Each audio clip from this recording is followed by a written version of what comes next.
Hi everyone. Well, thank you so much for having me speak to you today. It's so brilliant to see a coalition of teachers, of parents, of pupils, and of course our trade unions coming together. And I think that we all together can be a really hugely powerful force for fairness in our education system, in our city and across the country. It is, after all, your livelihoods, your children, your schools and your futures. So your voices are a powerful counterforce for the Tories' dogmatic agenda on education.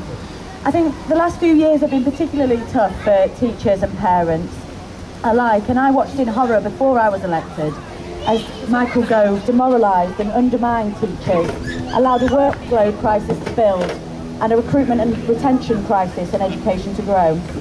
Now, it won't surprise any of you that friends of mine who teach in the city have broken down in tears to me as they describe the pressure they're under and how undervalued they feel.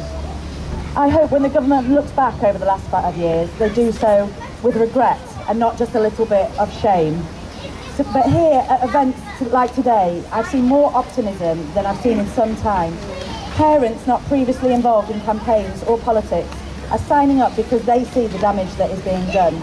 This is really encouraging, and a government shorn of their arrogance now has to listen. Protests organised last week were imaginative and won public support, and that's really important because this government simply doesn't trust teachers, and it doesn't trust parents or local communities, and it doesn't want to listen. The sense that academisation was inevitable has been partly dealt a blow over the last few weeks by tireless campaigning of NUT, parents and teachers alike. Now we have a Tory MP saying as part of this debate, call me old-fashioned, but my view is if you've got a well-run council, a well-run school that's performing well, just leave it alone and let it get on with the job.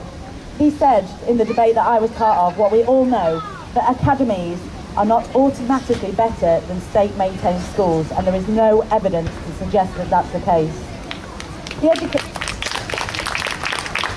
The Education and Adoption Act, which I sat on the Bill Committee of, will lead to 1,000 academy conversions across this country. And quite simply, there are not enough good sponsors to enable that. Many will have chains forced upon them, completely removing parents and teachers from the equation, and those chains are not accountable.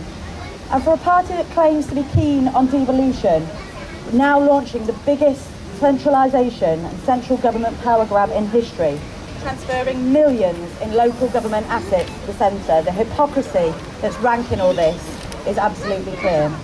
The on-SAPs and testing, which so many of you have been involved in, it's so obvious to me that it should be for schools and for educational experts to develop curriculums.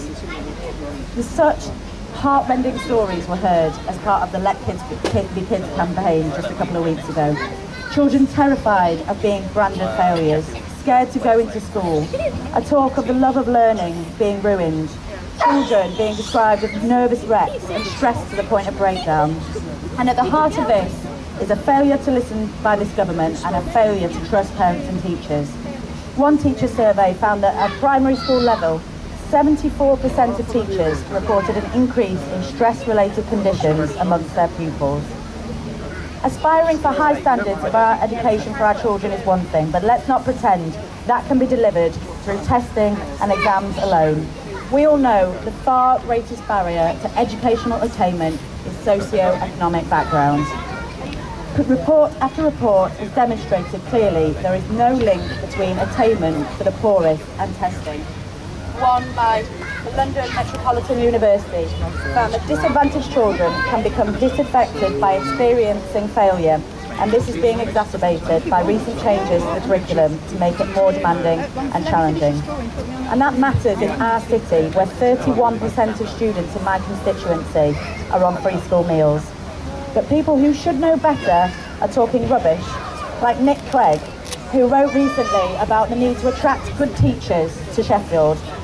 After teachers in my constituency read that, they wrote to me, furious at the suggestion that there weren't already fantastic teachers in our schools. But the reality is that the reality of austerity is that disadvantaged children are having their chances shut down, and that's why we have to fight this government. The Minister for Schools has now come to accept that every time he steps into the House of Commons, I will be there bending his ear over teacher recruitment and retention. Last month, when I raised it for about the 20th time, he quite frankly lost the plot. And I took that as a sign that he is now under pressure and we have to keep it up. And since all of us have been shouting from the rooftops on this, the Minister has gone from flatly denying there was a problem to accepting it and saying, and being rebuked by the National Audit Office and the head of Ofsted. On academies, they've been forced into a U-turn for now. Since I was elected, I've fought hard to stand side by side to give my constituents a voice, their voice, the equal weight in Parliament as of the powerful, to fight for justice at Orgreave, to fight for taking on G4S in our youth prison system, and for teachers in the face of their utter contempt from ignorant ministers and their handling of education.